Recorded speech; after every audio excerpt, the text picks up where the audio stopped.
Hello everyone and welcome to my second tutorial. I have to say that I'm pretty excited about this one. Been working for quite a bit and I'm being pretty optimistic about the results obtained.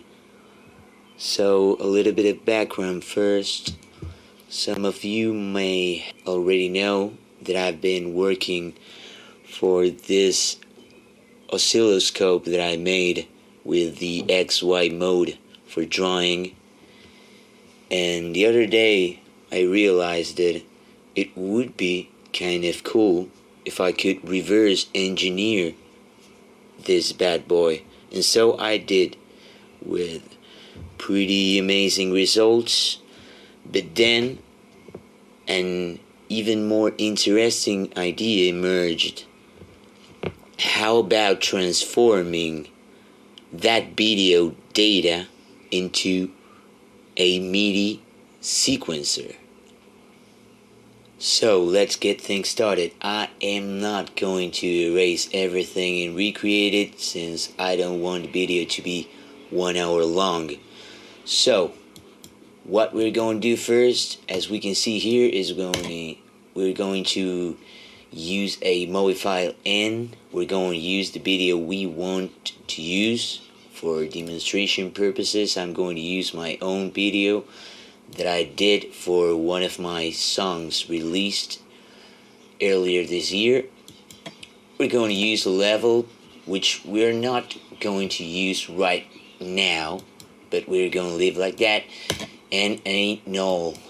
This null is the one we're going to use to feed the RGB database component that I did.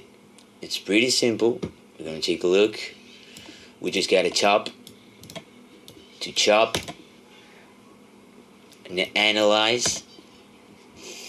And what we're doing here is we are going to take the RGB data through the use of this chain of components. Analyze, select the R, G, and B independently.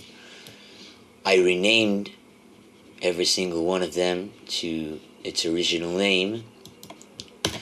We used the math, which we are not using right now, but we could, and a null. These three nulls, then we're going to be connecting it to a out, and we are going to connect these three outs, the RGB data from the video, to a blend chop. Why? We just need one value, and we are going to achieve that through the blend chop. This is going to create one single value from those three through the use of the method, that being a mathematical thing. Now, through the use of a mathematical operation. For demonstration purposes, we're going to use difference, and the following thing we're going to do is connect it to a math. But I should explain first the following. By using different sources, and I mean video, we are going to have different values and different peaks of activity. So what I did is I connected this little chain right here, a trail, a shuffle, with this method on, and a math using the maximum operation, and another math using the minimum operation. And why? We are going to need to capture peaks of activity in the blend chop, and this is how we're going to capture those values. I'm going to give it a play for a second so you guys can see how it is capturing both the maximum peak of activity and the minimum, and we're going to do that every 5 seconds. We can change this, and I'm going to show you guys later how to do it. It's pretty simple. We just gotta interact with the window length, but by now we're just gonna leave it at 5. Every 5 seconds this little chain is going to capture the maximum and the minimum peak of activity, and we're going to use that in the from range of this math. Minimum in the min range and the maximum in the max range, and this is going to refresh every 5 seconds as we saw here. So we have successfully transformed now our video into numerical values, and what we're going to do now is the fun part. We're going to use a trail, and I'm not going to explain right now why are we going to do this, since we're not using it right now. I'm going to get back to it later. And here's the fun part. We're going to feed our note maker. That's an awful name, but I don't know. We're going to connect it to a null. That null is going to be connected into our first input, into our lookup with this configuration, and here we are going to have our notes. We need a constant. This is how I did it. I separated each note into values, 1 being C, 2 being C sharp, 3 D, and so on. This constant with this configuration will feed our math chop with this configuration right here, from range 1 to 12 to range 1 to 12. That math is going to feed our shuffle with this configuration right here, and this is going to be connected to our second input into our lookup. So what this little chain is going to do, it's going to take the value from our RGB data from the video, and it's going to be using that data for triggering these values right here. Those values being the notes we're going to trigger in Ableton. Don't worry, this will be crystal clear as soon as I show you guys how this whole thing works. Don't worry. So we got little note maker here. We're going to connect this whole chain to a null, and this is where the magic happens. We're going to use this base component I made. We're going to take a look at it. So remember, we got all our data incoming from our lookup chain from this end, and this is going to feed this chain right here. What do we have here? It's pretty simple. What do we have here? It's pretty simple. What do we have here? It's pretty simple. What do we have here? It's pretty simple. Get a logic in the first row. It's all logics. Thing is, each logic is representing a note. And how did we do this? We got our bounds representing, as we saw earlier, this chain right here. Let's do this right here so it's clearer. There you go. Tuck. We got our each note represented as a logic chop with the bounds respecting what we use later. From 1 to 2, C. From 2 to 3, C sharp. From 3 to 4, D, and etc. Okay, so each time the value is between 1 or 2, trigger this note. All these logics right here are going to be connected to a select chop. I can't remember right now why I did that.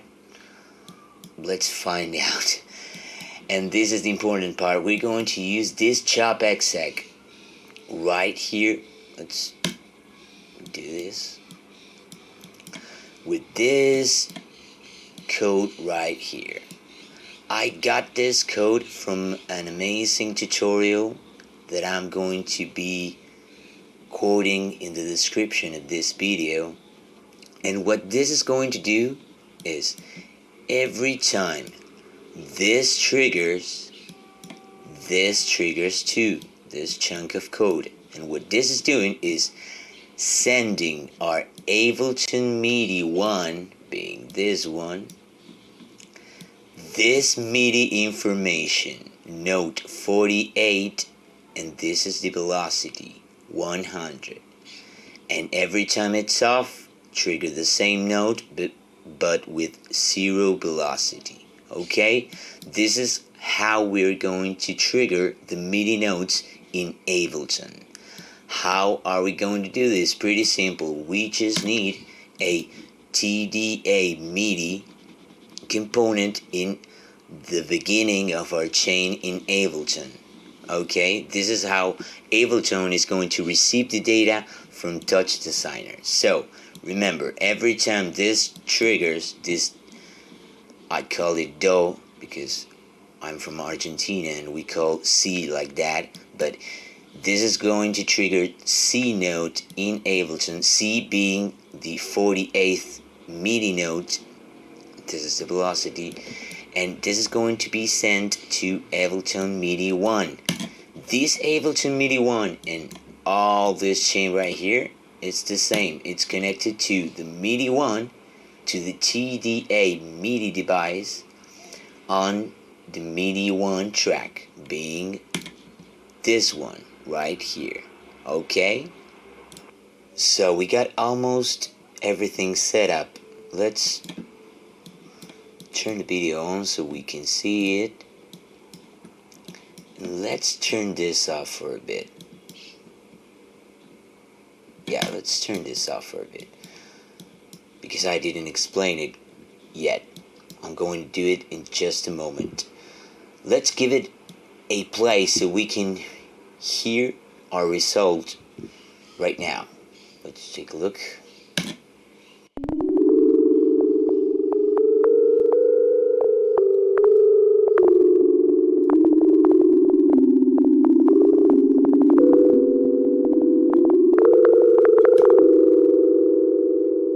So it's already working, and I noticed that it was triggering notes all over the place. Every time the value changes, it triggered a note, and it wasn't musical enough, at least to me.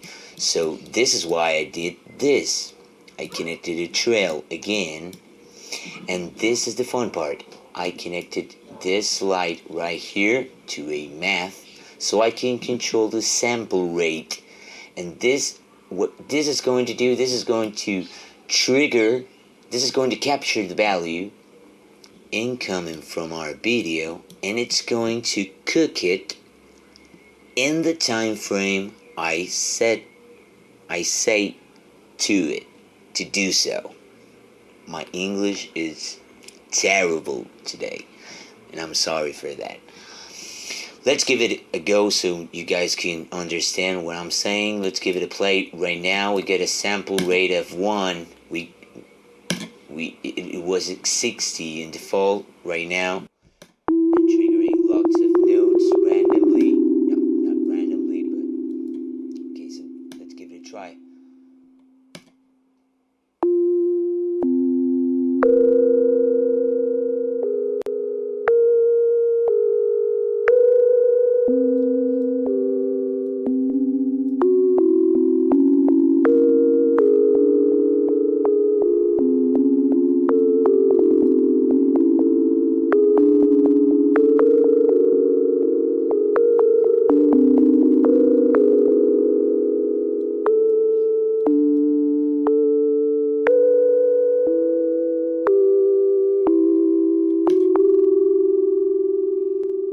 So as you guys can see, this is much musical than before, and we can sort of have a little more control over what's going on in our note maker, as I badly call it before. So what I did next, I recreated this whole thing again, the whole thing, in the exact same way, but let's cook it again. But what I did is exactly the same, all the same, but it's connected to the MIDI 2, that being our second channel in Ableton Live. Same chain,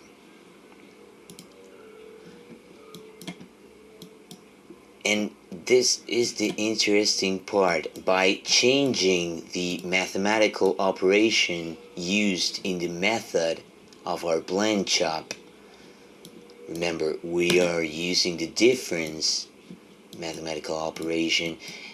By using a different one, what we can achieve is something like a duophonic, a two voice sequencer that will trigger different notes. Let's give it a try. Let's give it a try so you guys can see what I'm talking about. Okay.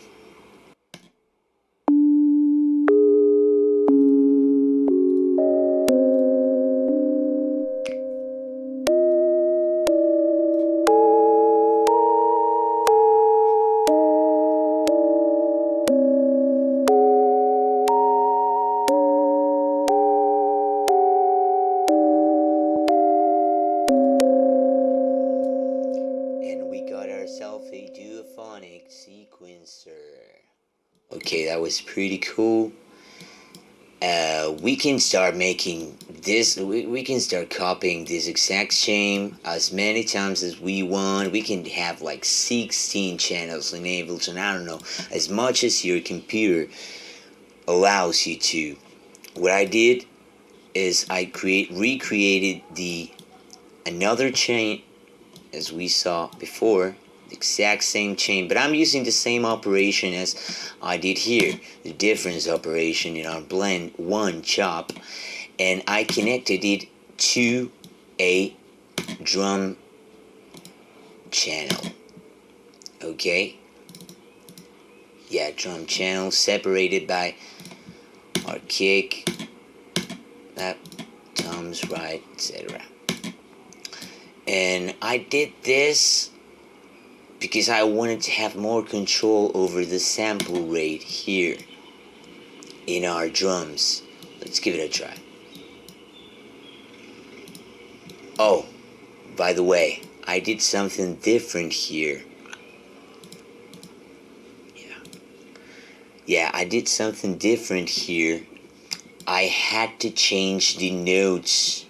Okay, 48 as I use in the both MIDI 1 and 2 channels were C, you can see here, 48 for C, 49 for C sharp, and so on, 15, 51, because those were the notes that I would need to feed this instance of Repro 5, 48 being C, and so on. For the drums, this was kind of different. For the drums, I had to use different notes, and as I can see here too, different velocities. Let's give it a try. Okay, let's take a look at it. Let's turn on our channel. Let's go.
So I forgot to tell you guys that we were using the TD Ableton package made by Ivan the Soul, a terrific soul that put a lot of effort into making this beautiful package for TouchDesigner to communicate with Ableton Live.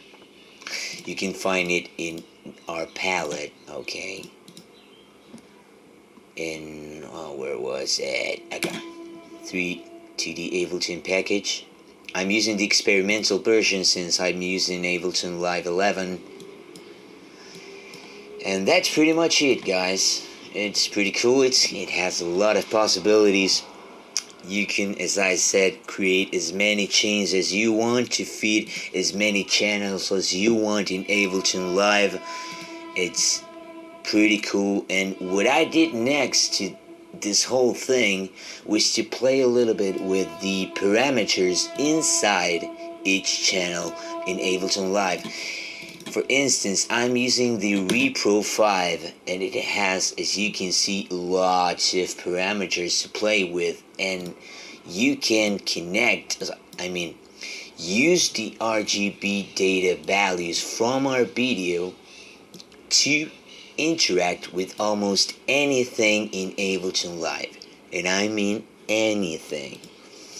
What I did is I took the blend 1, I connected it to a node, I call it effects, and I divided into 2 math. In each math it's connected to a MIDI parameter. This was called originally MIDI 1 parameter, connected to the MIDI 1 track and our reprofile device. And in this example I'm interacting with the resonance parameter from the MIDI 1 reprofile device.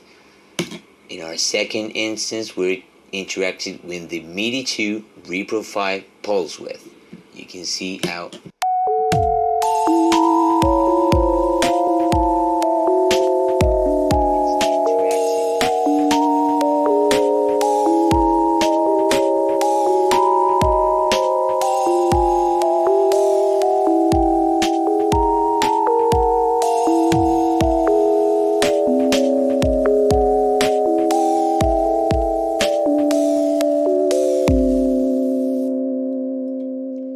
So that's pretty much it.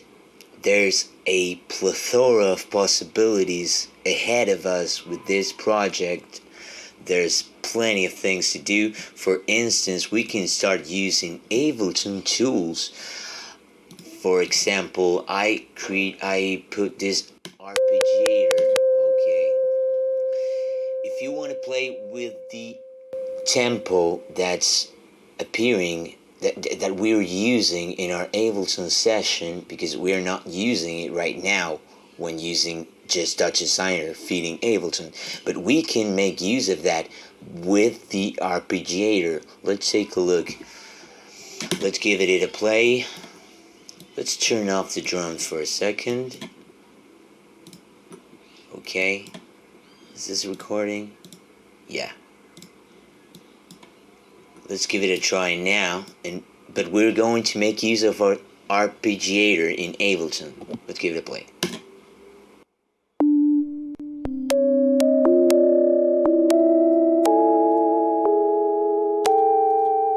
Let's turn it on. Let's turn this one on.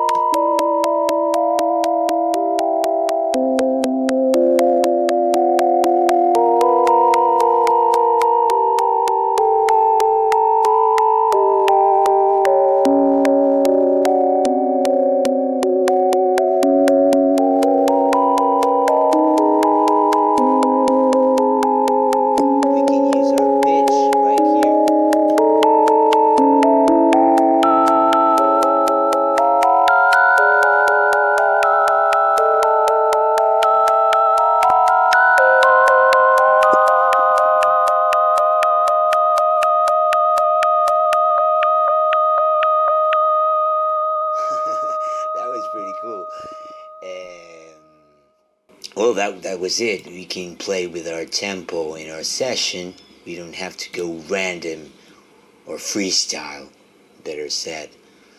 as we did before, and we can use all the tools. I mean, Ableton, as you guys may already know, has a lot of tools to play with.